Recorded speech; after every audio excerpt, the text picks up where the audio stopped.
We welcome you to a lecture about the Bhagavad-Gita. And we are very happy that you took the time to come and join us to partake on this Krishna Katha. I first want to express my deepest gratitude to my Shiksha Guru, His Grace Shivas Pandit Prabhu, who has been teaching me this knowledge for around a decade now, and without whose guidance and support, I would not be here today. So his blessings are my true strength and my only qualification. I seek the blessings of my Guru Maharaj, His Grace Vaisheshika Prabhu, Yasyasti Bhaktir Bhagavati Yakinchana Sarve Guna Tatra Samasate Sura, in whom all auspiciousness resides, and by whose grace I find myself with the ability to speak Shastra. Mukham Karoti Vachalam. Pangum Langayate Kirim Yat Kripa Tamaham Vande Shri Gurum Dinataranam. So, with their blessings, and again seeking the auspiciousness and blessings of the Guru Parampara and the Vaishnavas, let's start our class with the Mangalacharan prayers. And then once we finish that, we will go on to singing the Jai Radha Madhav and then to the topic of the day. Balram, let's start. Om Ajnanatimirandasya Jnananjana Shalakaya Chakshurunmilitam Yena Tasmai Shri Guruve Namaha.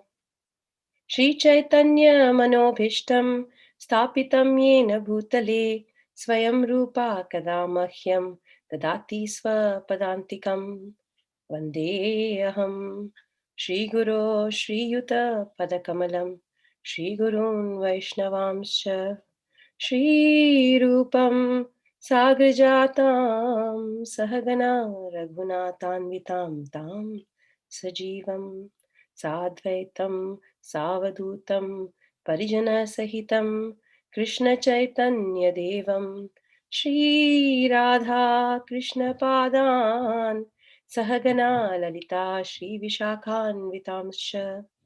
He Krishna Karuna Sindhu Deenabandho Jagatpate Gopesha Gopika Kantha Radha Kanta Namostute Tapta Kanchana Gaurangi Radhe Vrindavaneshwari Vrishabhanu Sute Devi Pranamami Haripriye Vancha Kalpatarubhyascha Kripa Sindhubhya eva cha Patitanam Pavanebhyo Vaishnavebhyo Namo Namaha. Jai Shri Krishna Chaitanya Prabhu Nityananda Shri Advaita Gadadhara Shri Vasadi Gaura Bhakta Vrinda. Hare Krishna Krishna Krishna Hare Hare Hare Rama Rama Rama Hare Hare. Okay. So we usually start all our lectures with the Jai Radha Madhav prayers. So we will sing those prayers before we get started.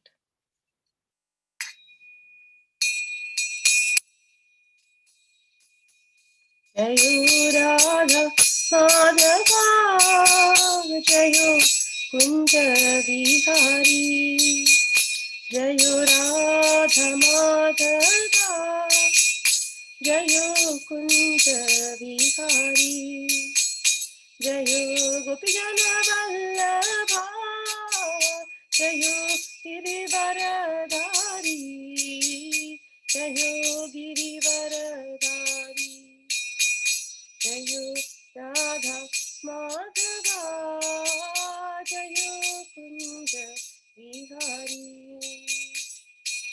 Yashodanandana Rajajana Ranjana Yashodanandana Rajajana Ranjana Yamuna Tiravana Chari Yamuna Tiravana Chari Jayo Radha Madhava Jayo Kunja Vihari Jayo Radha Madhava Jayo Kunja Vihari Jayo Gopijana Vallabha Jayo Girivaradhari Jayo Girivaradhari Jayo Radha Madhava Jayo Kunja Vihari Jayo Radha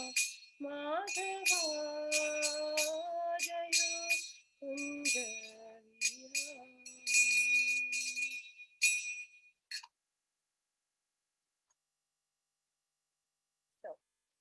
today we will be continuing on the topic that we were doing the previous week, and that was the introduction to the Bhagavad-Gita by His Grace, Srila Prabhupada. And let's look at what we were doing with that lecture last time. So Srila Prabhupada left us a wonderful introduction to the Bhagavad-Gita, and the idea was that nothing is ever, um, nothing can ever be overlooked when we're reading the Bhagavad-Gita. Usually when we start reading, we start with the first chapter and then we keep going till we finish. But the introduction to the Bhagavad-Gita is an amazing nectarine piece of literature that if we do skip when we read, we have missed something very useful.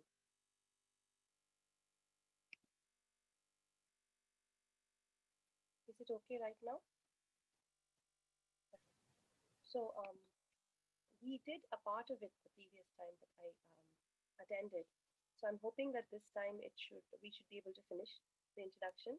And let's see what we did in the very beginning when we started last time. So we started with an introduction of the person. So we covered a few points in the very beginning. We talked about 6 different things in the introduction. One was that we talked about the writer. Who is the person who wrote the Bhagavad Gita? And when we start with that, we see that the writer is this is Bhaktivedanta Prabhupada. And he wrote this Bhagavad Gita not just once, but he actually wrote it twice. He had written a Gita once and it was stolen from him. And then the next time, when he was halfway done with his work, the supplies were stolen again. And he was forced to write it for a 3rd time. And this time, it's actually legendary the way he came to the US and he got this Gita published. And the 3rd time, Macmillan took up the publication of this Gita. And even though it was 400 pages short, with no illustrations, no explanations, it was still a great success for Srila Prabhupada to print this. And today, this Bhagavad Gita is being printed and published in 59 languages, and it is the single most influential copy of the Bhagavad Gita to date. And we talked about why do we want to read this particular Gita from Srila Prabhupada. And when we looked at that, we realized that, first it's there in the title. It says it's a Bhagavad Gita as it is. There is no addition, no modification, manipulation. There are no personal ideas or opinions added to it. Krishna spoke this Gita, and the spirit of that discussion is maintained in this text. We went on to see who is Krishna. He is Bhagwan himself. And we talked about how, that this Gita has been passed down by disciplic succession. And because of the disciplic succession, it is now an authorized and bona fide version of the original conversation. When knowledge is passed down through parampara, then the parampara authenticates and makes that knowledge reliable. Like a postman who delivers a letter, the people in the parampara transfer this knowledge from one to the other without modifying the original content or adding anything to change it. But the only thing that they add is their personal realization and experiences through which they're able to transfer this knowledge in a better way with the time, place, and circumstance in which they currently exist. So these are 2 very important reasons why the Bhagavad Gita as it is one of the best Gita versions that you could pick up and read from. And I do recommend you get a copy if you don't have one.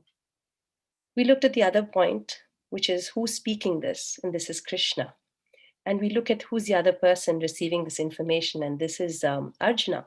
And the conversation went on, the introduction went on to explain why is Krishna speaking the Gita. And Srila Prabhupada explains to us once again that this parampara that was going on had stopped. This transfer of knowledge had paused, and Krishna, to help his devotees and to help spread it, he came back to reestablish that lost connection. It's like an internet connection, and then suddenly it's off, and you don't benefit. So Krishna had to come back and reset the connection. So he came back and he chose Arjuna. So the question that came after was, why Arjuna? Arjuna was a good friend of his, but then Krishna is kind to everybody. So why select just Arjuna?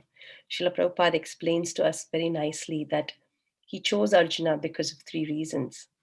Arjuna was a good friend, but he was also a devotee. And more than that, as you read the Gita, you realize that he becomes a surrendered soul. He surrenders unto the Lord as a disciple and asks him to guide him. And once he does that, he fulfills all the requirements. As a bhakta, Bhagavad Gita is especially meant for the bhakta, to help the bhakta find his way. The second point, being a sakha, he had a real connection with the Lord, and that personal connection is so important to be able to understand and grasp what is being taught. And then, through the process of devotional service, because he is now a disciple and he's following instructions, he's into the parampara. So Krishna is now able to use him for his service. We went on in the instruction as Srila Prabhupada takes us by the hand and leads us. He takes us to a point where he says, what is the Gita? The Gita is an Upanishad. And if you remember, we talked about how Upanishad means to sit close and listen. And that's such a sweet way to learn anything. He says that it's very important that we learn the Gita because the Gita is something that the Lord himself has spoken. And he explains that a teaching is vouchsafed only to those who are spiritually ready to receive and profit by it. Vouchsafe is to grant a privilege or special favor. And this teaching is something like that. It's a secret teaching. You are receiving it if you are ready. And when you're spiritually ready, it means that you're willing to absorb this knowledge and use it in a productive way spiritually. So this is a treatise especially created for the devotee. But it's not just that. When we look at the Gita, we realize that it's also a guidebook. It's guiding the world. It's telling us a lot. When you go out and buy equipment, a router, a computer, a fridge, it always comes with a little book, a manual. And though these days it's become an easy click solution to get things working and running, we don't want to accept things without a manual. The Bhagavad Gita is one such manual. It's a manual for your body and your spirit. It's a manual for you.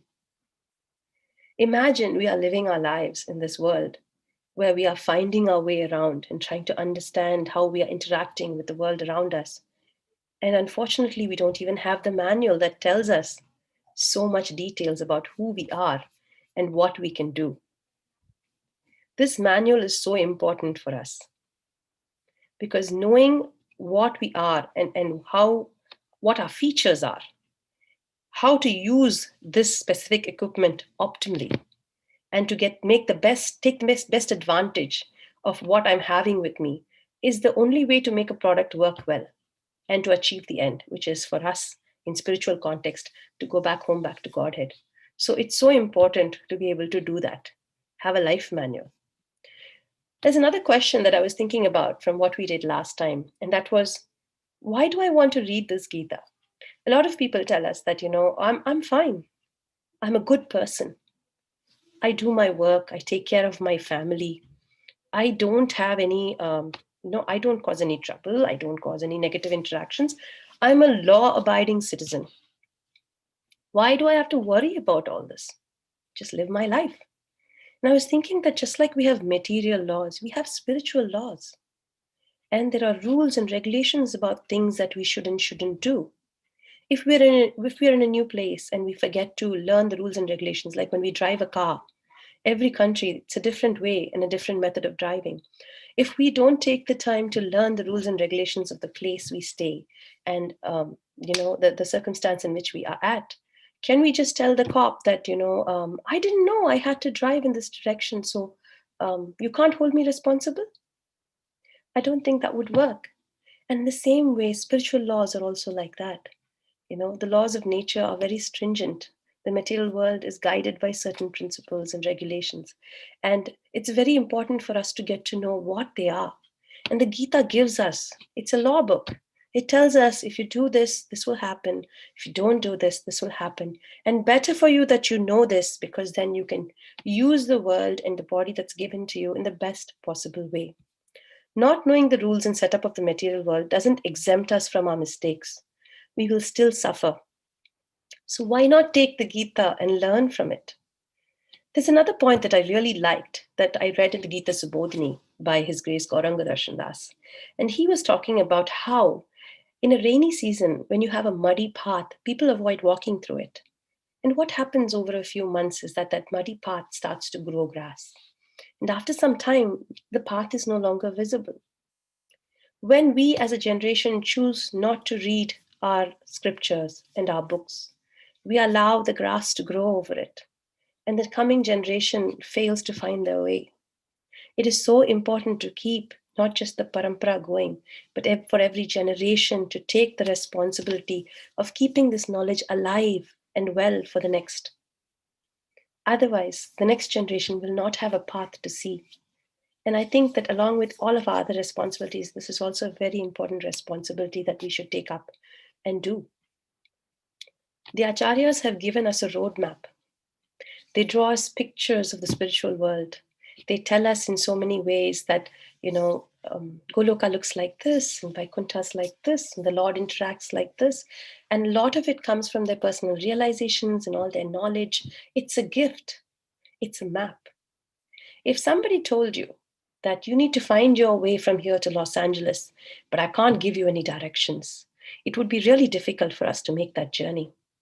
But what if I gave you a map? The Gita is a map. The Acharyas like Srila Prabhupada, Srila Vishnu Chakravarti Thakur, Srila Baldev Vidyabhushan, they've all given us explanations to what's been said. They try to guide us and say, go this way.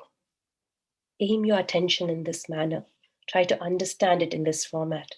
And when we have a map, why would we want to refuse it? We want to stick with the map so it makes our journey that much easier. So I was thinking that these are a few more reasons why we should take to the study of this Gita and understand what Krishna is trying to tell us. After we covered all this, we talk about, so now I get it. I need to read the Gita. But what should my attitude be? So what should be the attitude of the reader of a book? And we talk about this idea, but it says in Bhagavad-Gita 10:10, Tesham satata yuktanam bhajatam priti purvakam dadami buddhi yogam tam yena mam upayanti te. I give them the understanding by which they come to me. So when we approach the Gita with a certain mood, a certain attitude, the Gita will reveal itself to us. And what is that mood? That is the spirit of devotion, the submissive mood in which we are willing to learn. We don't come to the book thinking, I already know what you're going to say, or I don't think you're going to tell me anything new. That attitude will not open the book to you. But if you come with a spirit of devotion and with a submissive spirit, willing to hear what it's going to say, then this great mystery will reveal itself to you, and you will really relish every page you read.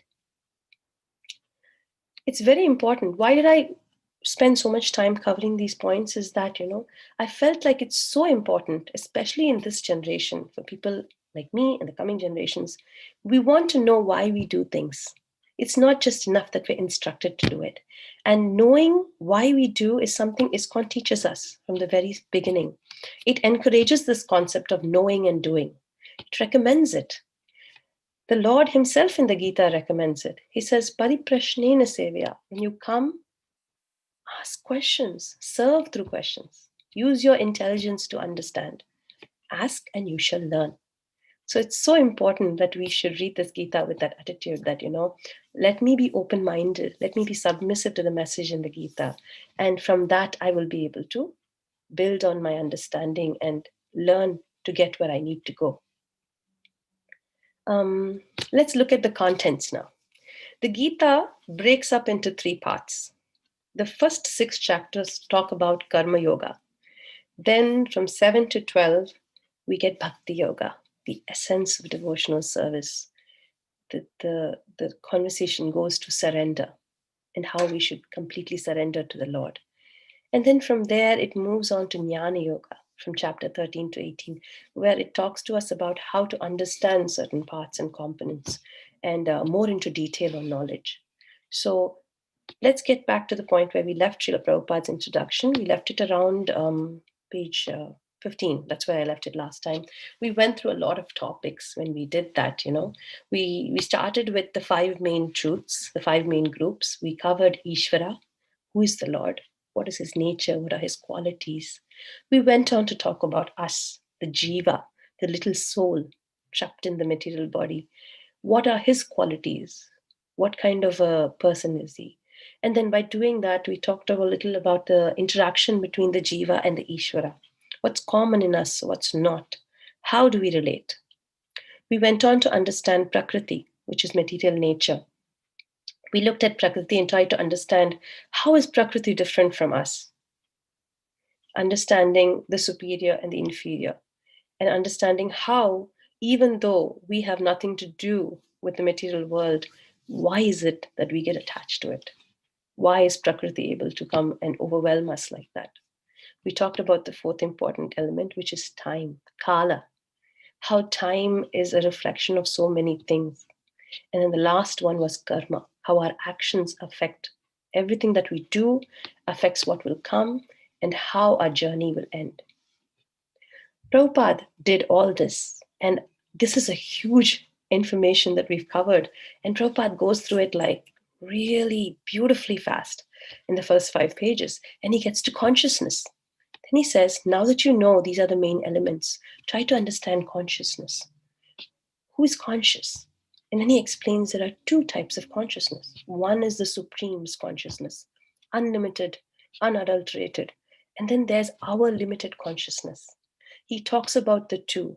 He talks about how our consciousness is very similar to the Lord's, but we are so adulterated, and we have all these things in us that keep us from having that clear consciousness, and because of that we become very limited in our abilities. He talks about the 3 aspects of the Supreme: Brahman, Paramatma, and Bhagavan. He explains each feature so very nicely to us. And then he talks about the Vedas. So he's introduced us to the Lord. He's explained some of the qualities of the Lord. He explains who we are and what are our interactions with the world around us, how time and the way we behave affect us. And he talks about how consciousness is a very common concept between the Lord and us. And he goes through a major discussion of the human consciousness versus God consciousness and how it differs. He explains the concept of the Brahma Jyoti, the effulgence of the Lord, versus the Lord himself in the form in our heart, the Paramatma. He talks about the Lord in his original form as Bhagavan. And then, having covered all that, he gets to the point where he says, why read the Vedas? He says that the Vedas are infallible because they've been given to us from God. But man, he has these 4 defects. And he talks about these 4 defects. He says, how can we trust our abilities when we suffer these 4 defects? What are the 4 defects? Let's take a look at that. It's really nice. He says, our knowledge is different. We can't research and find Vedic knowledge or prove it. We are faulty and our knowledge is therefore faulty. Why is that? We have 4 defects. We commit mistakes. Even the greatest of leaders commit mistakes. We are illusioned. We think that we are this body. We look around us and think this world is made for us to enjoy. We connect to things that don't bring a sense of permanence or constant enjoyment. We get cheated with the simplest of things. We have a tendency to cheat. We try to get our way, try to escape a trouble, we try to get our way, we tend to cheat. That's the 3rd one. And the 4th one, Prabhupada says, is that we have such imperfect senses. Our vision is limited to a certain spectrum of light. Our ears can hear only a certain wavelength. And with all these limitations and mental capacity limitations, how can we, such limited and imperfect beings, give anything that can be called perfect knowledge? But the Bhagavad-Gita is perfect knowledge because it's not coming from people like us. It's coming from a perfect source and a proper channel. The Gita comes from Krishna, the Lord himself. He's the perfect source. And the proper channel is the parampara. The Lord and his words are non-different. His words are aparishaya. They're not unlike human speech. They are not flawed. So we should accept the words of the Bhagavad-Gita without interpreting, without deleting, without whimsical participation. And when we have that ability and we are willing to accept, then it will reveal its secrets to us. So that is where we stopped. And let's see what we got as we go along. It's very interesting because Prabhupada builds on the basics. He covered the basics for us and then he starts to build on it. So let's see what we're doing. He says, Prabhupada says, he takes us from all this to the next question. He says, he starts to talk about the Sanatan sky. He says, What is our destination? So you understood who you are. You understand where you are and what the interactions are. Where are you going? What is the end to all this? What is your destination?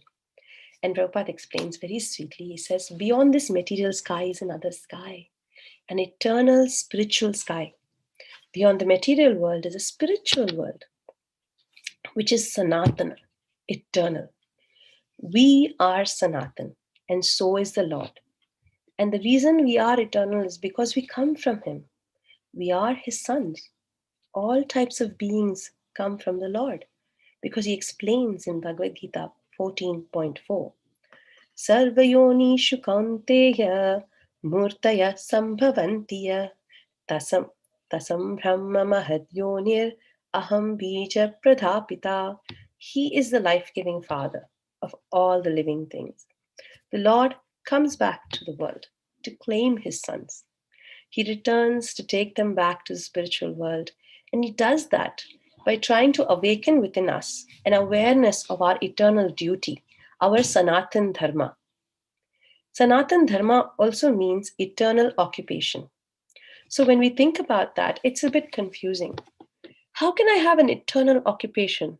Does that mean that I'm always involved in it? Or is it something that I choose for myself? Prabhupada goes on to explain it for us. He chooses the topic of religion. And he goes on to explain that there is a difference between the religion of today and the Sanatan Dharma of the soul. Religion is based on faith, says Srila Prabhupada. The Sanatan Dharma is based on activities that never change. Faith can change, but the Sanatan Dharma of an individual will not change no matter what faith he's in. Let's look at that example. Srila Prabhupada explains to us, think of water. When we think of water, the quality of water is liquidity. It flows. It's a liquid. It takes the shape of the vessel that holds it. If you remove that quality from water, is it water anymore? No. So it's an integral part of what it is. The same way the heat in fire. If you had a fire that gave you no heat, would it qualify to be called fire? No. So the intrinsic nature of an element is its eternal dharma. Similarly, the intrinsic nature of an element is similar to our eternal dharma and is integral to who we are. An eternal dharma is something that cannot be taken away. And in the word Sanatan, eternal, we understand something else from that. When we think of faith, there's a beginning to faith. Christianity started at a certain time, you can trace it back, and the Mohammedan culture started at a certain time. Hinduism has all these breaks and points where it starts, and certain varieties, branches flow. Sanatan Dharma is an eternal Dharma. And being eternal, it does not have a beginning and it does not have an end. There's never a time when it ceases to exist. And because of that nature, Prabhupada explains to us so nicely that it cannot be limited by boundaries. You cannot say that Sanatan Dharma only applies to a certain group of people or people in a certain area. A Sanatan Dharma, by its original name, is Dharma for everyone. What is Dharma? Dharma is that which is constantly existing within a particular body, like heat and light exists for fire. Without heat and light, there is no fire. The constant companion of a living entity, his eternal quality, his eternal religion, that is his dharma. So what is our constitutional position? Asked Srila Prabhupada. What is it? What is our very nature? Who am I? What is my position? And he says, that is your swarupa, your constitutional position. And he explains that rendering service to the Supreme is your constitutional position. That's a little difficult to understand when you just open the book and you're like, my job is to serve the Supreme. That's all. And it's a little confusing, but actually we have to pause and go back a little bit and think about how we live our lives. Prabhupada explains very nicely. He says, a jiva is always serving. We serve others, and by serving others, we feel happy. Let's look at a few examples he's given in the introduction. He says, well, friends serve friends, right? And then a husband, he serves his wife. A mother serves her son. A person who's working serves his boss. If you go somewhere to buy something, then you're being served by the supplier. Take politicians. They have manifestos, says Srila Prabhupada. They're offering to the public some kind of service. They're saying, if you elect me, I will do this for you. Isn't that service? So then why is it that we hesitate when we are told our main job is to serve the Lord? Prabhupada explains that rendering of service is the eternal religion of a living entity. Your choice of faith can be based on time, place, and circumstance. Sorry. Your faith is not Sanatan Dharma. Your service is your Sanatan Dharma. We are related to the Supreme Lord by service. So whom we serve is very important. We serve a lot of people in the day. We start with our families. We go on and serve at our jobs. We also offer voluntary services here and there. Sometimes in religion also, we choose to serve. We choose sometimes to serve demigods. Srila Prabhupada goes to that concept as he keeps going along. He says, should you be serving demigods? And he says, no, don't do that. Just serve Krishna.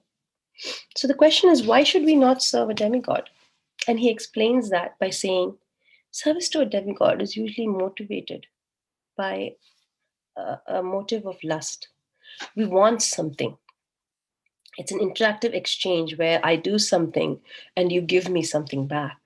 And he says that kind of service is not very pleasing to you because it's more like a deal. And making a deal means that you give and you take. And that is not the quality of service that the soul really needs. We are all pleasure seekers because we are Sat, Chit and Ananda. And the pleasure-seeking part of us is the Ananda part. Ananda Mayo Abhyasat, says Srila Prabhupada. The Vedanta Sutra 1.1.12 explains that. It says, we're always looking for that pleasure because we are by nature eternal, full of knowledge and blissful. We want that bliss.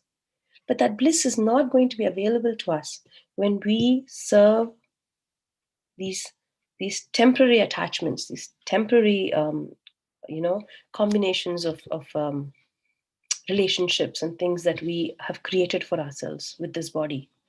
Our real pleasure comes when we serve the Lord, because when we associate with Him, we can be truly happy. The Lord descends from His home, His abode, and comes and presents His leelas, His pleasurable pastimes, to let us remind us of this truth. So when we interact with the Lord, we realize that that is our true pleasure. That is our constitutional position, and that pleasure is eternal. It's not going to end at some point. So we choose that pleasure over the other temporary ones. Prabhupada goes on to say, because it's an introduction, he doesn't stay too long at any one topic to go very deep, but he does do an amazing job of covering the whole spread of the Gita. So he moves on from there to say, so now you know you want to interact with the Lord. Don't you want to know where He lives? So now the question comes, where is the Lord's abode? Where does the Lord live? Bhagavad-Gita 15.6 says, Na tadbhasayate suryo na shashanko na pavakah yadgatva nani vartante tadhama paramam mama. This is a place, dham, a place where there is no sun, there is no moon, no electricity or fire. It is already illuminated by the Brahma Jyoti, the effulgence of the Lord. And this Brahma Jyoti comes from the supreme abode that we call Goloka. Goloka is also called by Srila Prabhupada as Krishna Loka, and he uses the word interchangingly when he is talking about the supreme abode. In the Brahma Jyoti, says Srila Prabhupada, many spiritual planets float. So there is this light, effulgence in the spiritual world, And you do not need any artificial lighting there. You don't need any planets. You don't need any stars to create all that for you. It's there because the Lord is there. It's just coming from Him. And that Brahma Jyoti is a vast, vast space. Prabhupada explains that the material world is only 1/4 of the creation. 3/4 of the creation is a spiritual world. So when the material world is so vast that we can't even begin to understand it, how are we supposed to grasp the concept of this huge spiritual world? So Prabhupada says, just understand that it is huge. And in that Brahma Jyoti, the effulgence, lie these planets, the Anandamaya planets and the Chinnamaya planets. I was searching to understand why there are two types of planets there, because I've heard always there's a presiding deity, and based on that, the planets exist. And then I realized His Highness, His Grace Rompad Swami Maharaj explains that, the Anandamaya planets and Chinmaya planets aren't actually two different types of planets. Planets are all the same. He's talking here about it's just two different aspects of a planet. So some planets are more towards Ananda and some are more towards Chit, because you find both there. And depending on the devotee's mood and qualification, the fortunate soul will attain the spiritual realm that is best suited for their bhakti. So some are more towards Ananda, which is more bliss, and some are more towards knowledge, which is Chit. And because of that, they're called Anandamaya and Chinmaya planets. In the material world, wherever you go, says Srila Prabhupada, you're going to hit those 4 difficulties, those 4 conditions of material life: birth, old age, disease, and death. He says no matter where you go in the material world, and the material world is not small, it is consisted of 3 levels. There is the lower planetary systems, the middle planetary systems, and the higher planetary systems. And Prabhupada says, go where you wish, you're going to see this everywhere. You go to Atala Sutala Vitala, Tala Tala Rasatala, or you go up all the way to Satyaloka, Brahmaloka. You will realize that these 4 conditions never change. And he says that even though you may travel, why would you waste your time traveling if your situation does not change? If you choose to travel, he says, there is a way where we are trying now to travel with rockets. And that is one method, and it's very slow, it's very cumbersome, not sure how far we'll get, but we try. Another method, the scriptures say, is by praying to the demigod of that planet, or by learning certain, learning certain siddhis, acquiring them by which you can travel, or by desiring to go there. There's another point where you want to go there and you do puja and you appease the god. But again, Krishna himself says in the Gita, why would you waste your time trying to do all these things? Would it not be best if you just come back home, back to me? So Prabhupada tackles the next question as he goes along. He says, okay, how do we get back home? And it's such a sweet flow as Prabhupada takes us bit by bit. He says, in the 15th chapter, Krishna describes how the material world really is. So he talks about a banyan tree that's actually upside down. He says the roots are all up, the branches are all down, and it's completely reversed. So when you think about a banyan tree that's completely reversed, we start to ask ourselves, how does that how does that depict the material world? And Prabhupada explains that you have to understand this with the concept of an image. He says, think of a tree that's standing right next to a lake, and you are looking at the image of the tree in the lake. So if you imagine the trees here and the image is down there, you're going to see that it's going to be an exact replica, but the other way around. And he says that the spiritual world is the real tree. It's got its roots down and its branches up, and it looks quite normal. But we are living in the material world, which is a reflection, a perverted reflection of the spiritual world. And because of that, when you look at the material world, he explains, understand it by its true nature. It is an upside down banyan tree. The roots are up and the branches are down. And between all of it, he explains there's so much detail in the 15th chapter, beautifully explaining all about the way the material world works and how these interactions, we get entangled in them. And Krishna explains, don't worry about it. I know that you're in a reflection. It's a shadow. There's no substance or reality here. But remember that where there's a shadow with no substance and reality, there's also an original image. The tree exists, which is why it's casting a shadow. So Prabhupada explains, even though the shadow has no substance or reality, never forget that the original exists. There is substance and reality in the original form. And our intention is not to stay in the shadow, but to get to the original form. How are we going to do that? Next question. And Prabhupada takes us along. He says, well, Bhagavad-Gita 15.5 says, Nirmana moha ajita sanga dosha.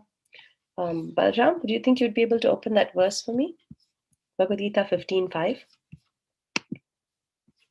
We could take a look at that. Because it's such an important verse for us, something that we do apply every day.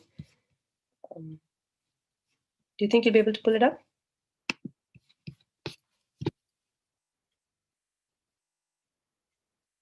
Okay, well, if he does get it, then we'll look at it.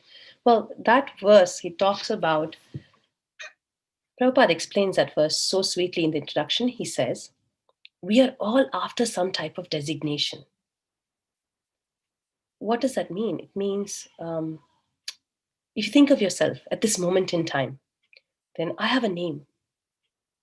With that name comes certain jobs and responsibilities. I am so-and-so. I am a mother. I am a wife. I work somewhere, so I'm an employee. I belong to a certain religion, and I belong to a certain country. I belong to a certain organization, and all of these things are designations. When we choose designations, we are choosing to create an attachment to our body, because designations are nothing but ways in which we express our connection to this body. Without this body, there are no designations. So Prabhupada explains, we are after designations. Designations create attachment to the body. And this attachment to the body, these designations are created by lust and desire to lord it over material nature. The third chapter explains that, oh, you got it. Thank you, Valram. Nirmana moha jita sanga dosha adhyatma nitya vinivritta kama dvandver vimukta sukha dukha sangya gachanti amura padamavyayam tat. Those who are free from false prestige, illusion and false association, who understand the eternal, who are done with material lust, who are free from the dualities of happiness and distress, and who are unbewildered, know how to surrender unto the Supreme Person and attain to that eternal kingdom. Thank you, Balram. So when we read that, there is the process. That's what Prabhupada is trying to tell us. And when we look at it, we understand that first step to give up any designation is first to understand this simple, basic concept that you are not your body. We hear it every single day. It's memorized. You can sprinkle some water on me, wake up in the middle of it. I'm not my body. But it's such a difficult thing to apply. We are so attached to our bodies. But Prabhupada explains that's where we start. Get this very clear. You're not your body. And once you understand that, then these attachments that you're creating by the interaction of the senses with the material world around us, creating these desires, lust arises. Remember, Bhagavad-Gita chapter 3 talks about it in great detail. He explains how we interact by interacting with the material world through the senses. There is this desire, lust arises. Once we lust after something, lust in the sense that we want it, then we get to a point where we try to own it, we try to hold it, and nothing stays very long, if you've noticed. So then, because we fail in our ability to hold on to it, and we want to enjoy it for ourselves, when we fail to do that, anger arises. And once anger comes in, it all starts going downhill, because anger is such a difficult emotion to control. And anger, once triggered, will take us down the path where we forget ourselves. We lose our memory, we forget what we're doing, we lose our intelligence, and we fall down. So when we talk about all these points, Prabhupada brings us back to a simple concept. First, understand you are not this body. Second thing is, don't try to understand the spiritual world. It is unmanifest for you. You cannot see it. So don't try to say that, oh, I need to get a tight grasp on the spiritual world. It is avyakta, says Prabhupada. We cannot see all of the material world. Our defective senses can hardly show us a little small part of this amazing material world. How is it that we would be able to understand the spiritual world or even get a vision of it? So that is not important, but we should hanker to get there. We should hanker to get to that unmanifested spiritual world, which is so much bigger and better than what we have right now. So, as he explains, he gets to a point where, what is your designation? Where are you going? What exactly is the world you live in? So, how are you going to get there? And once he explains the concept of learn to let go, asanga shastrena tridena chitva, with the detachment, with the knowledge comes detachment. With the detachment, cut your attachments. And then he says, how do you approach? Next question. And he chooses these verses in the Bhagavad-Gita, chapter 6. They go back to back. He goes 8.5, 8.6, and 8.7. So let's take a look at that. It says 8.6. How am I going to approach the spiritual world? I really want to go there. I realize I've got a bad bargain. I'm only in the shadows. I'm not in the real thing. And I have every right to go there because I'm meant to be there. So how do I make that jump? And Prabhupada explains. Let's look at Bhagavad Gita 8.5. Antakale cha mameva smaran muktva kalevaram. Are you there? Okay. Antakale cha mameva smaran muktva kalevaram yaprayati samadbhavam yati nastyatra samshayah. And whoever at the end of his life quits his body remembering me alone at once attains my nature. Of this there is no doubt. So Prabhupada explains that Krishna is giving you a solution here. He says, at the time of death, if you can think of me, then you will attain my nature. You are in this Nirananda body, where you are constantly trying for happiness, and whatever happiness you do get is just a pause in the pain, or a fleeting feeling of something better than what you had before. And in this body, where you are not going to get any permanent ananda, how much can you experience? So he says, think of me at the time of death, because that's when you're switching. It's like switching trains. You're switching destinations. The time of death, if you think of me, you will come back to me. And when you come back to me, you're not stuck in this Nirananda body, says Srila Prabhupada. At that time, you will get a Sat Chit Ananda body, and you will enjoy that. And that body is Sat. It's going to be permanent, Chit, full of knowledge, and Ananda, extremely blissful. But there's a hitch. Prabhupada never leaves things unsaid. Certain times he makes sure you're very clear. So here he is in 8.5 saying, one little problem, sir. All transcendentalists enter the spiritual sky. So if you think of me at the time of death and you're any kind of transcendentalist, you're welcome. You enter the Brahmajyoti, you're in. But only a devotee, only a person who is in personal touch with the Lord gets to enter the Vaikuntha planets or Golok Vrindavan. I really thought about that a long time. And I was thinking, that must be the saddest thing I've ever heard. To work so hard to overcome all these challenges of my connection to my body, figuring out a way to connect, to to find that meditative pose, that position, that control of the senses, to all this work, and get to enter the Brahmajyoti, but not get to see the Lord. Again, it reminds me of the description that Srila Prabhupada says of that the bee that's outside the honey and constantly hitting it. It never gets to actually taste the honey. And this thought of a transcendentalist who's stuck in the Brahmajyoti, he's flying around there, he's so blissfully happy with nobody around and nothing to interact with because he's forgotten the Ananda part. He's just doing the Satchit part. Chapter 12 covers that very beautifully. And then to realize that others are all getting in and tasting the honey. I really think that was the saddest thing I've ever read in the introduction.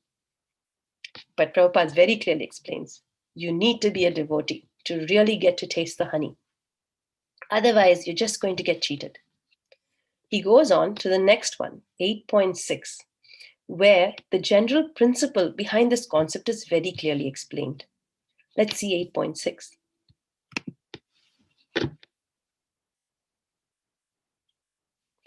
Yam yam vapi smaran bhavam tyajatyante kalevaram tam tam evaiti kaunteya sada tad bhava bhavitaha. Whatever state of being one remembers when he quits his body, O son of Kunti, that state he will attain without fail. So this is the general concept. You want to go somewhere, think of it at the time of death, because that's your transition. That's when your new ticket gets punched. And if you want to go back home, you need to remember the Lord. So Prabhupada explains that 8.6 is a general principle behind this. Your desire decides your destination. So Prabhupada says, now we know this. How do I desire it? I live in a world where everything around me is material. The literature is material, the sound is material, everything that's going into my senses is completely material. And Prabhupada says, if you sit in a place that's completely material, how will you connect to something spiritual? So his instruction, and he so beautifully brings A to Z, he says, expose yourself as you have till now exposed yourself to the material sounds and visions and literatures. Expose yourself to the spiritual literatures. Start reading all these books, the Bhagavad-Gita, the Bhagavatam, all these spiritual literatures that are meant to develop, for you to connect and develop that attachment with the Supreme. What we are using to create an attachment with the material world can be used to create an attachment to the spiritual world. It's just the end use. The process is the same. So his thing, I liked it because he was just, it's like a self-sale marketing. It's like, so go read my book. And he says, expose yourself to spiritual sound and read spiritual literature. He explains this with CC Madhya 21:2. He says, Maya mukta jiver nahi svata Krishna jnana.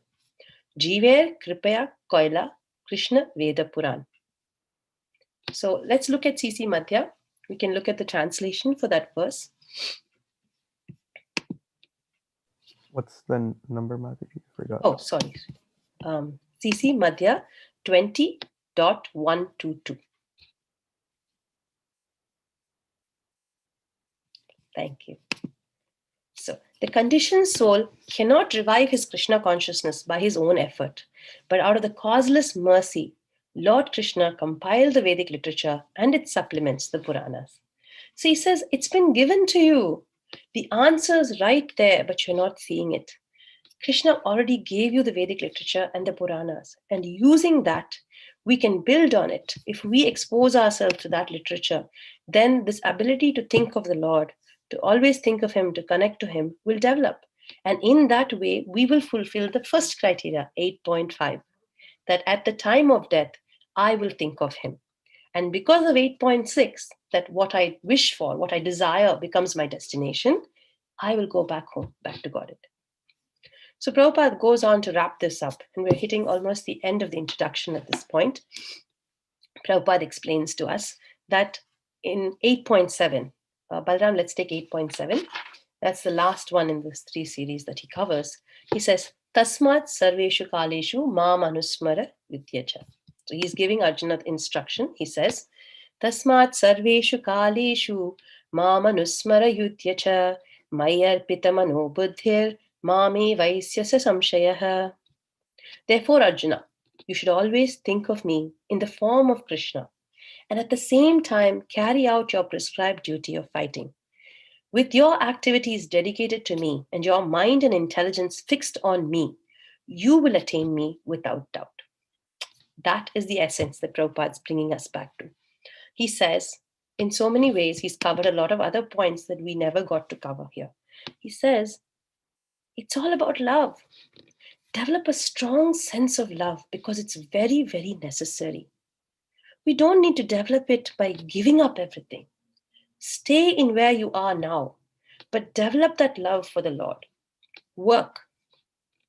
Don't just work with your body, he says. Work with your mind and intelligence.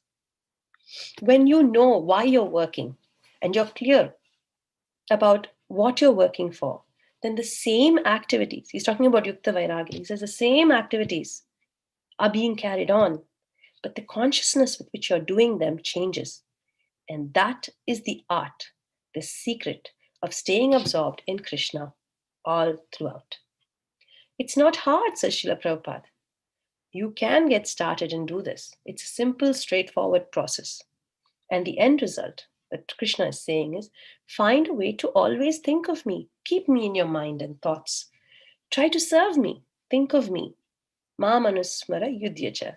Think of me and still keep doing your service. But because you're thinking of me, whatever you're doing at that time, the consciousness of that work changes and you will not be bound to those results.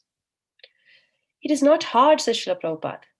Take to the process of devotional service. And then he talks about the 9 processes of devotional service.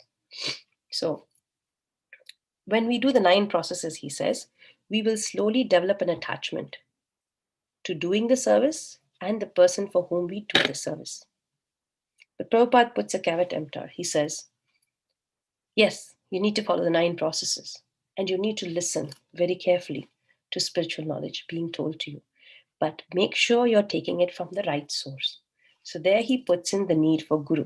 And he says, find the right spiritual guide. The spiritual master will be able to help you because he can give you what he already has. He has Krishna. He's found the way. He's the guide who's already been there. He knows the route. He knows the path. He knows how to get you there. And he can accommodate your needs. A guru can find the best possible way for you as an individual to make that journey.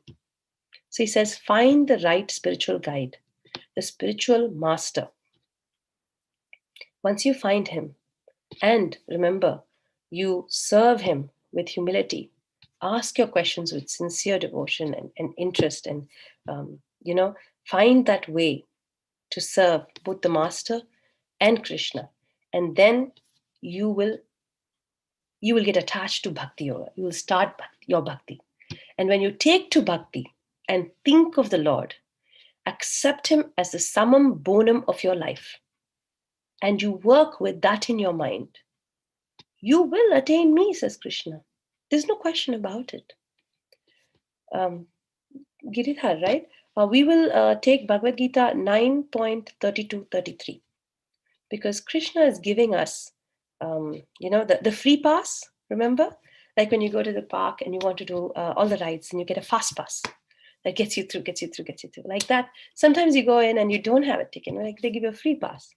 And this is a kind of like a exemption that Krishna gives. And I really like 9.32-33. Let's open that and then we can read that one. Okay, so. Mam hi parthavya pasritya yepi syupapa yonina striyo vaishyastata sudras tepi yanti param gatim. O son of Pritha, those who take shelter in me, though they be of lower birth, women, Vaishyas and Shudras, they can attain the supreme destination. So let's take the next one too, 33. Okay. Kim punar brahmana punya bhakta rajarshayastata anityam asukham lokam imam prapya bhajasvamam. How much more this is so of the righteous brahmanas, the devotees and the saintly kings. Therefore, having come to this temporary, miserable world, engage in loving service unto me. So he's explaining 2 things here in these 2 points.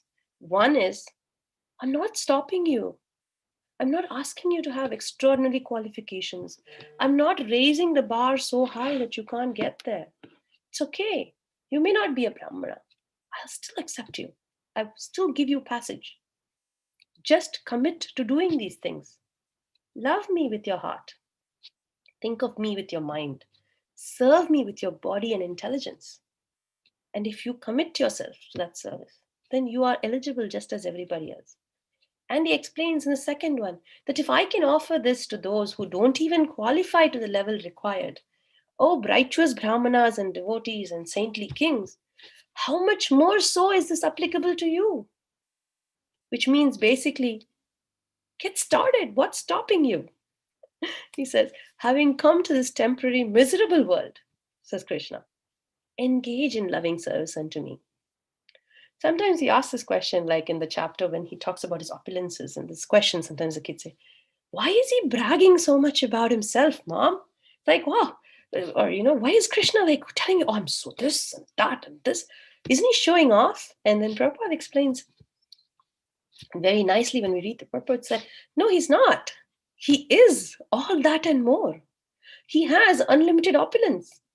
So when a policeman says, I can arrest you for this crime, he's not lying, he's not bragging, he's telling you the truth. He has the power. Same way, Krishna is explaining, I have these qualities. I am this powerful. I am this wonderful. I can do these great things. And he's not doing it to show off. He's doing it to explain to you that this is who I am. And if you come and serve me, this is what I can do for you. You're meant to be with me. If you just learn this and understand this, I can help you.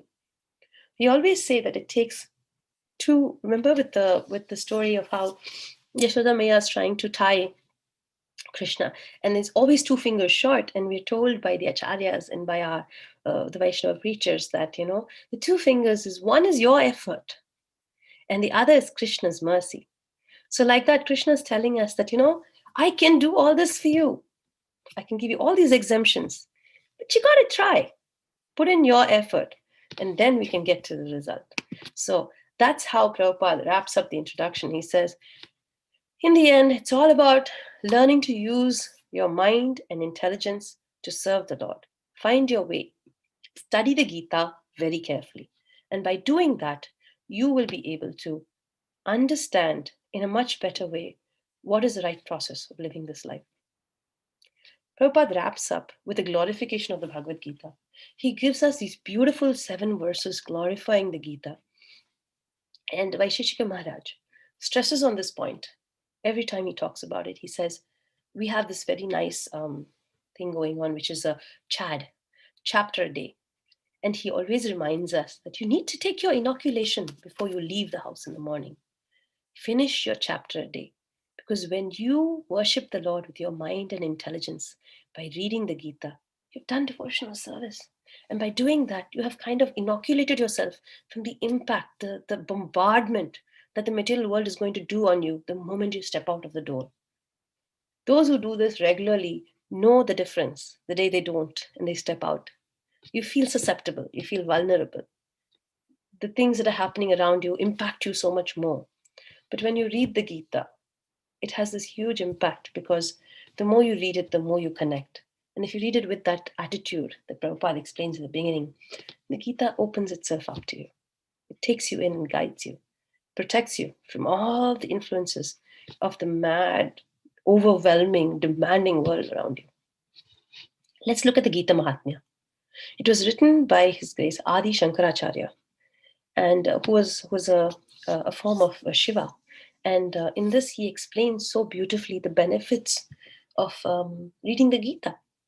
And I was thinking, why are we extolling the virtues of the Gita? Why is Prabhupada doing this? He's wrapping it up by extolling the virtues of the Gita. But he's already done that. He's explained what's in the book so beautifully. It's basically, he's basically covered all of it. And then he says, he kind of resubstantiates it by this wonderful set of text in which he explains that this is really the best thing for you. Look at all that you can get by doing this. Look at all the benefits. Who would refuse? So let's look at text 1. Text 1 says, Gita Shastram idam punyam yapatet prayata supuman Vishnu padam avapnoti bhaya shokhadi varjita. One who, with a regulated mind, recites with devotion this Bhagavad-Gita scripture, which is the bestower of all virtue, will attain to a holy abode such as Vaikuntha, the residence of Lord Vishnu, which is always free from the mundane qualities based on fear and lamentation. And Prabhupada says that this is such a beautiful explanation of the benefit of reading the Bhagavad Gita. So what is a regulated mind? A mind that is following certain rules and regulations. We eat only certain foods. We expose ourselves only to certain things. So our minds get regulated, our bodies and minds get regulated over the day. Then when we recite with this attachment. We want to serve the Lord. We want to connect with Him.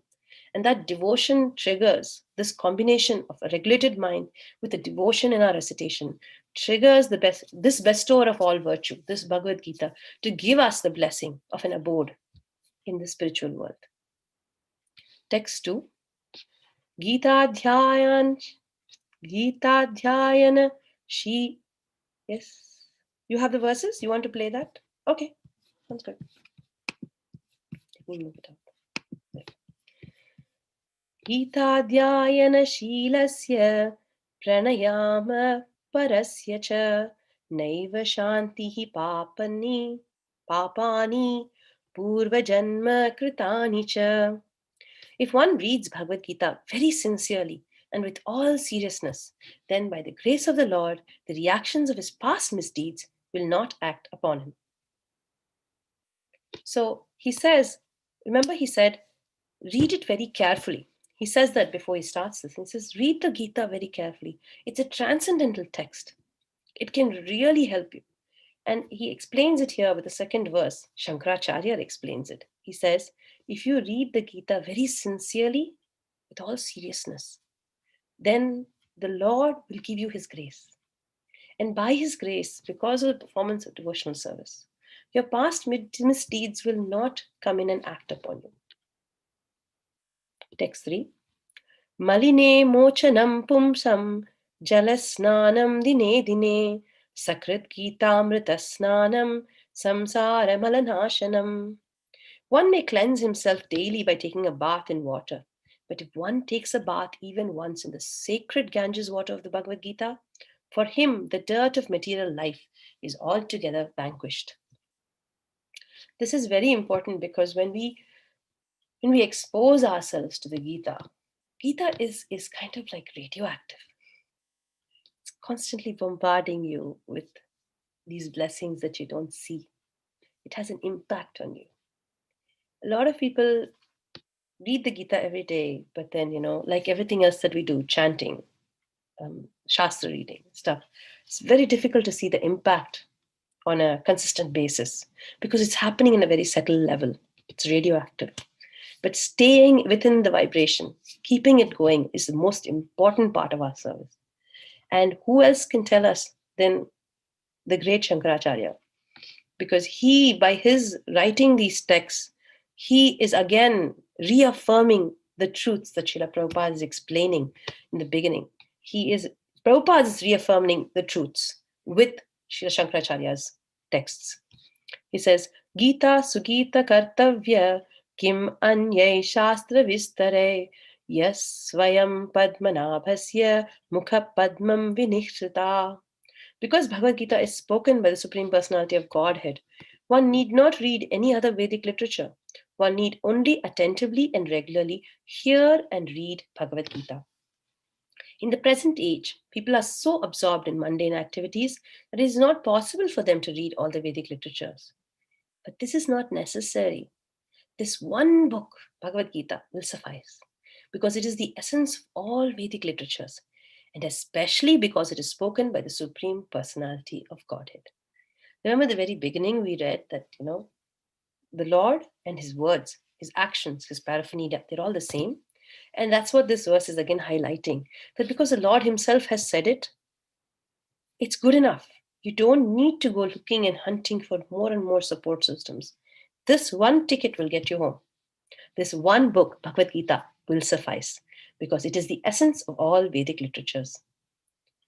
I think I remember one of the lectures, I think Amarendra Prabhu's lecture, he was explaining how, it's like a garden of flowers.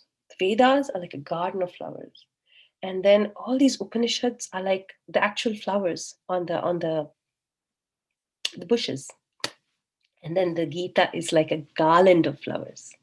You pick up all the best of everything, and then you get this garland. Why would you want the garden or the loose flowers when somebody's done everything and given you the garland?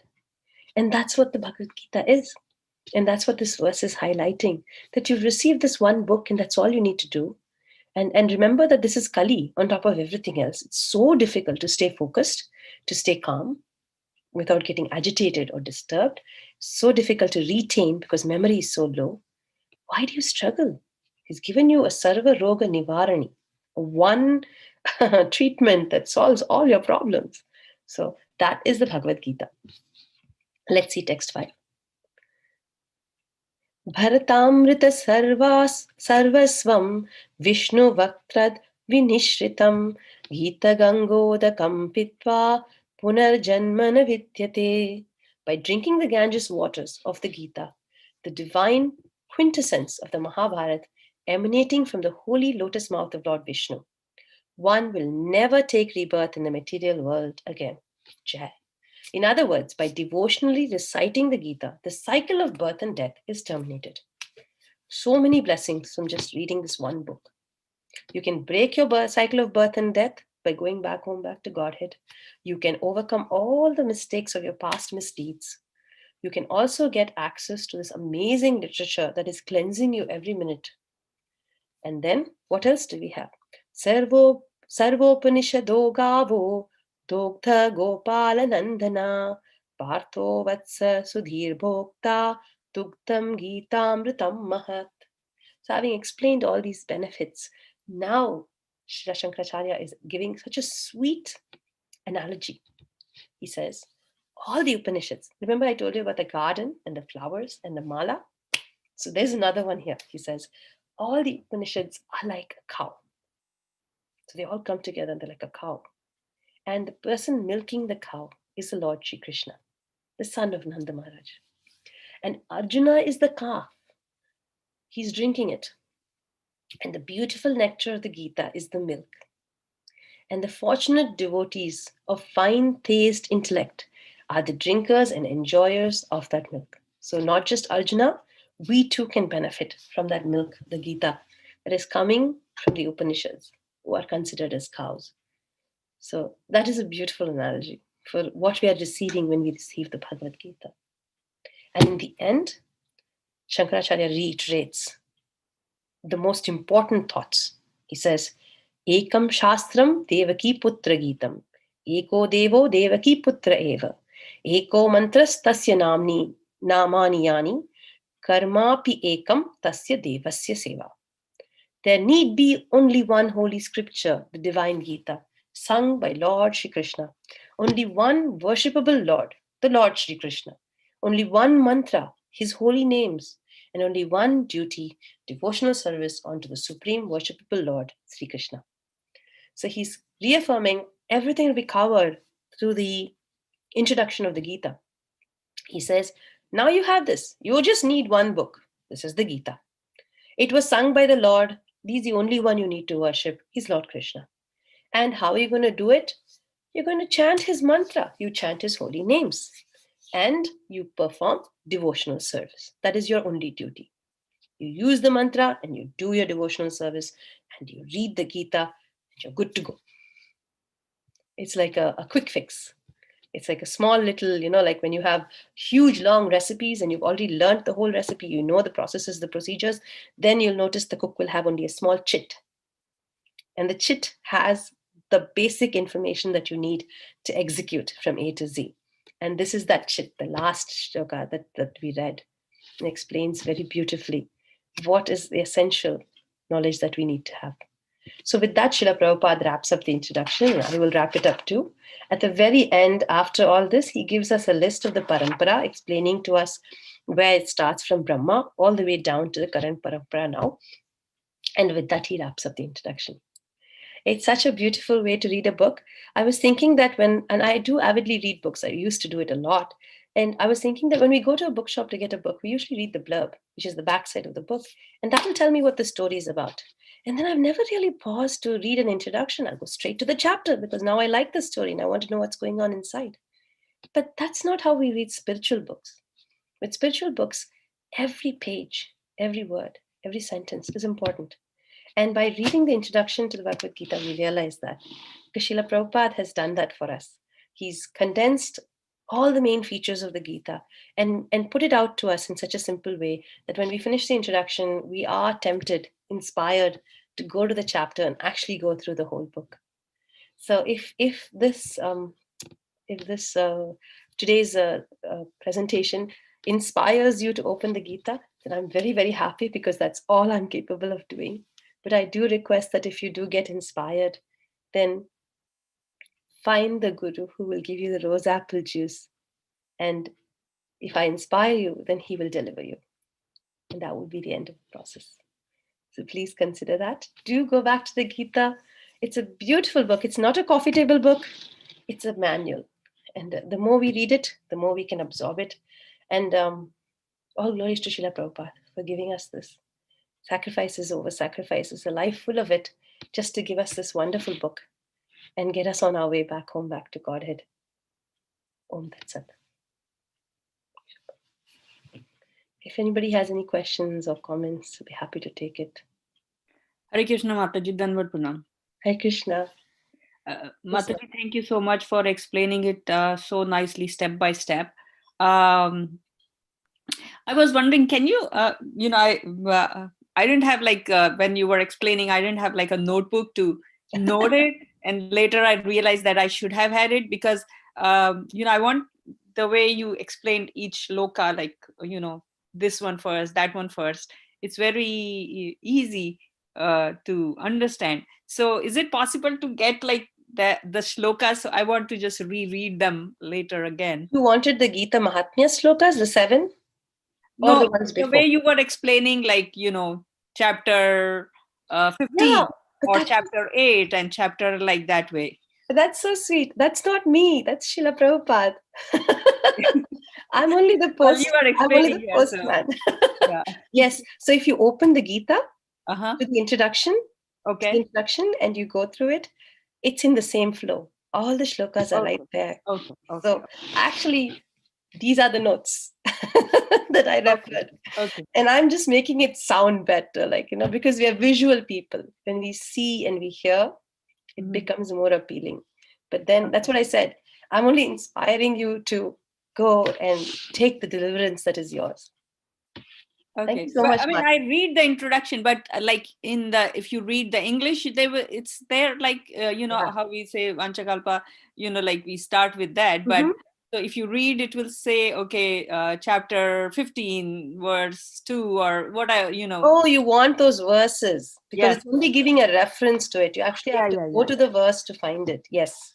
I do have it in my notes, but I don't know how to get it to you.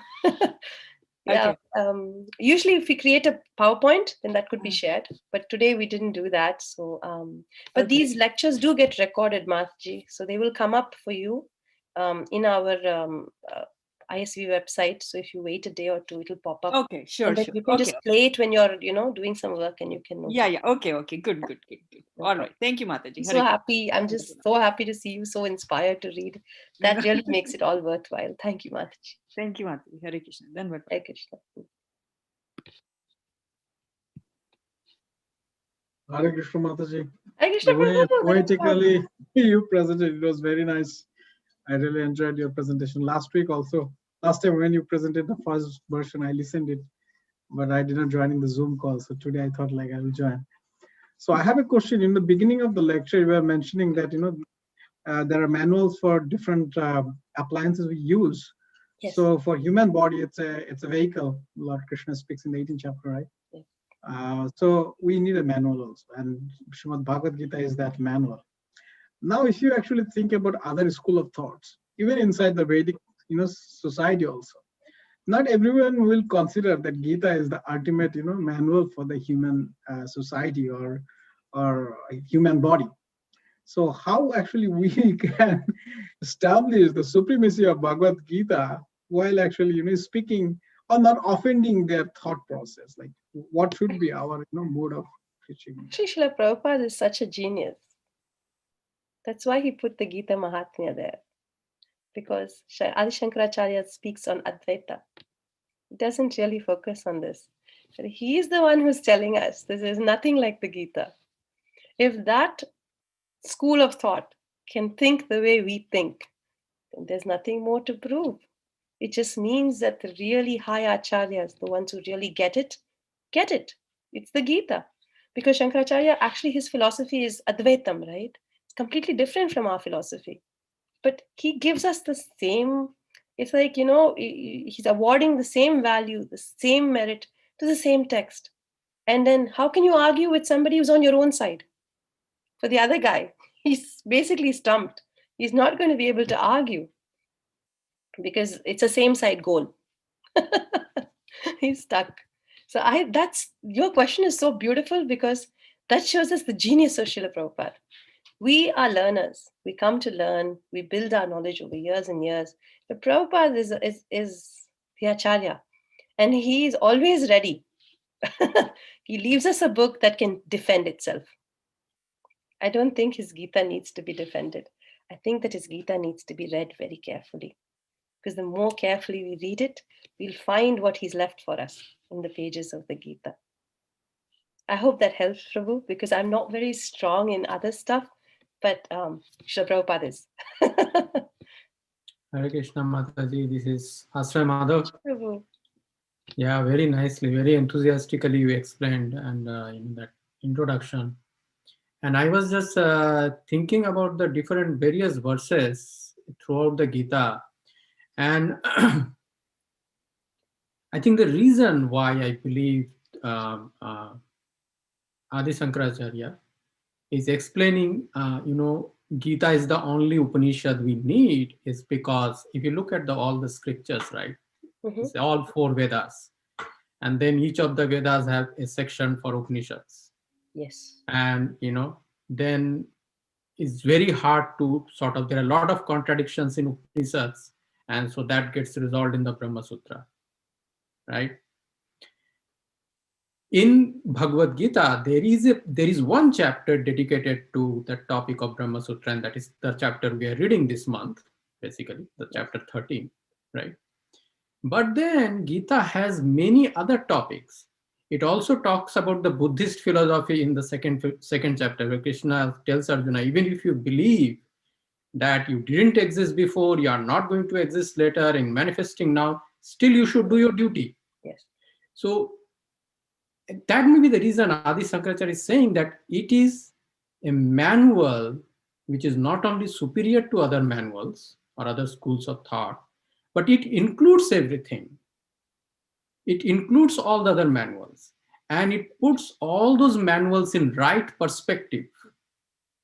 So Krishna talks about impersonalism. He talks about personalism in the 12th chapter, right? And he says, impersonalism is also a way, at last you will reach, but with personalism, it will be swift. Yes. Right? So he compares all the schools of thought there, right? So it also carries the essence, Prabhu. Yeah, and it carries the essence. It carries the essence. So Upanishads tend to go on and on about a certain part of something. Right, they expand on it, depending on the type of Upanishad it is, because it's like the Upanishad says, you come closer to grab more information. Yeah. But it's on a certain topic. But the Gita Upanishad gives you the close information on a broad range of topics. It brings everything together and wraps it up very nicely. Which is why Prabhupada used to always say, start with this. Get this, get it. But it's not that easy. Like you said, some of the chapters are very challenging, even for me. Like when I open it, I love the simple chapters. When you get to Ashtanga Yoga, and then you get to these parts where there's a lot of theory and a lot of, I think, metaphysics involved. And I also wanted to add one more thing there, sorry. Oh, yes, please. There's one verse there, and that I keep thinking about that verse, that where Lord Krishna is saying to Arjun that, Arjun, it is, if someone wants to worship a demigod, it is I who make that faith steady. Yes. And how he makes that faith steady is because he has created those 4 different, the karma kanda sections of the Vedas. If you want to be happy that way, just be selfish. So I have created karma kanda for you. Okay. Mhm. But he knows that he's not going to be happy. But, even it's like a rebellious child, right? The mother knows that the child won't be happy. But then if you think you will be happy that way, then go out and try it, basically, right? And he goes out and sees that mother used to do so many things for me. I didn't realize. When I go out and then I realize, then he's unhappy. And then, oh my God, what did I do? I have to go back to my mom again, right? Yeah. So the thing is, he is responsible, actually. Indirectly, he is sort of creating it, but we are responsible. Yes. Forcing Krishna to create that system for us. So very nice, Prabhu. Right. Because you're bringing up the concept, two different concepts. Yeah. One is from the Bhagavad-Gita itself. Ye yata mam prapadyante. Yeah. You're approaching me. Yeah. Either you approach me directly, considering me to be your samam bonum. Come straight to me. Yeah. Or I have all these order carriers, a big line of them going down. Approach one of them. Anyway, it's coming through me. Yeah. You're indirectly approaching me. And no matter how you approach, end of the day, you're approaching him. And he's making the decision saying, oh, you want this? Okay, it's yours. Because he's given you free will. Yeah. So there are two things in play. One is the fact that whichever way you come to me, I'll give it to you. Yeah. That's what you asked. I'm giving you. The second is, I won't force you because I've given you free will. Yeah. I want you to choose to come back home. Yeah. I'm not going to drag you home. Yeah. Yeah. So Yeah. it's beautiful, Prabhu. Very nice. Thank you. Two very... Yeah, I actually sometimes when I read Bhagavad-Gita, I personally don't find any contradictions. Basically, I actually see that it is our perspective and what our material desires that we have, that creates the contradiction. In Bhagavad-Gita, there is no contradiction, but our attachment to material desires, which we all have, I also have. And therefore, sometimes, I get so frustrated. Forget Krishna consciousness. Man, what am I getting after, every day I'm waiting, like, chanting for 2 hours, what exactly I'm getting? But then after some time, when I realize that this frustration is I am responsible for this frustration, basically, not Krishna. Krishna is not responsible for this frustration. It's my material desire to do other things that is forcing me to think that why I'm wasting my time in chanting for 2 hours, right? So I am responsible for it. Very right, true. Mataji? Actually, I was thinking about Srila Prabhupada too, in his life, when we were talking about, how important it is, and we were talking about Srila Prabhupada, this point came up for me that, for a Vaishnav, pain has purpose. For a regular person, pain has no purpose. Why am I suffering? Have you heard everyone say, why me? Yeah. For a devotee, it's very different. Pain has purpose. Because we have this deep faith that Krishna is taking care of us, which is true. He says, I'll take care of you. You've come surrendered unto me, and I'm going to take care of you. So if he's causing some pain, then there's a lesson to be learned. One is tolerance. The devotee will tolerate the pain, even though it's getting really difficult, because he recognizes that there's a lesson in it that I have been given to learn. The pain is productive for a devotee. And when the devotee keeps picking up those, because Prabhu, we are so fixed that only happiness is what we want, right? But then Krishna keeps explaining this to us. Ki shitoshna sukha dukkhacha. They're just two sides to the same coin. Happiness and distress are two sides of the same coin. The result is the same. So that is something we struggle with. We think that, the pain part, the difficulty part, that's not. But then the happiness part, that one we want. Yeah. Krishna is teaching us from both sides. And when the pain comes and the struggles and the challenges come, I really like that concept that the pain has purpose. So for us, it's remember the thing where the mother cat picks up the kitten with her jaws, but she's not biting the kitten. She's actually carrying him to where he needs to be, so he'll be safe. So it's the same concept, and it really helps keeps me. Our faith. It helps me at times of difficulty. Yes. Thank you. And then Maharaj says, right, that you're chanting. It's like drops of water on a stone. One day the stone will crack, but you're never going to see it till it cracks. Till the point the stone cracks, it'll be so many drops falling, and there's no change.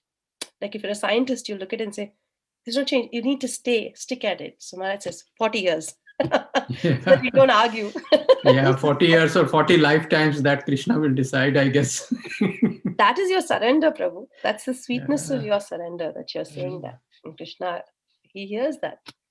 Yeah. Thank you. Oh, thank very you. nice, Prabhu. Thank you so much for sharing. Thank you. Haribol. Thank No, you. your lecture was very enthusiastic. So kind of. Thank you, Prabhu. I'm so grateful. Thank you. So do we stop here, Kiri? Because it's like 8:30. Should we stop? Yeah? Okay. So thank you so much for coming and attending today's lecture. And I hope it inspires you to read the introduction one more time and see what Srila Prabhupada has to say. We'll meet you again next time. Hare Krishna. Manjula Kantha